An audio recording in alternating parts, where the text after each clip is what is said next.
Due cittadini cinesi residenti a Brugine, nel Padovano, sono stati raggiunti da una misura cautelare, mentre altri due risultano indagati perché ritenuti responsabili di un'associazione per delinquere in un'indagine sul caporalato che ha accertato, tra l'altro, la violazione dei contratti nazionali e delle norme sulla sicurezza del lavoro, oltre all'impiego di manodopera clandestina.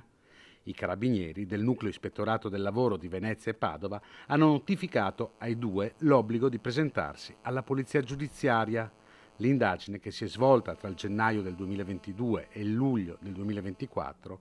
ha evidenziato come i quattro indagati abbiano gestito il lavoro di 25 stranieri provenienti dal Pakistan, Bangladesh e Cina, 5 dei quali clandestini, come operai tessili in condizioni di lavoro degradanti, pericolose e sottopagate, alloggiandoli in abitazioni fatiscenti. I lavoratori ricevevano un compenso di 5 euro l'ora, a volte anche meno, senza riposi o ferie, con turni di 12-14 ore. La Procura ha anche disposto il sequestro preventivo dell'immobile usato come laboratorio e i due alloggi vicini all'azienda per un valore complessivo di 400.000 euro.